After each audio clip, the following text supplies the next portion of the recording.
আচ্ছা, আমি হলাম শাশুড়ি। আমি এখনো আমার বৌমাকে নিয়ে আমার সংসার হাতাতে দিইনি। কেন দেবা? আমার সংসার, আমার ছেলে, সে পরের মেয়ে, সে বুঝে করবে কা। আমি আমার স্বামীকে ঠিক হাতের মুঠোয় করে রেখেছি, কিন্তু আমার বৌমাকে, আমার ছেলেকে হাতের মুঠোয় করতে দিইনি। আমি হলাম শাশুড়ি।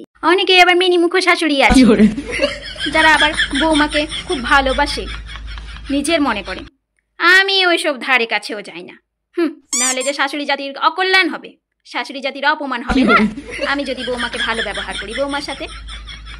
আমি হলাম সেই শাশুড়ি যে ঘরে বৌমাকে এক ফোঁটা দেখতে পারি না, কিন্তু লোকজনের সামনে এমন ব্যবহার করি আর সবাই ভাবে যে বা বৌমাটিকে তো খুব ভালো রেখেছে, কিন্তু আমি জানি ওকে কেমন রেখেছি।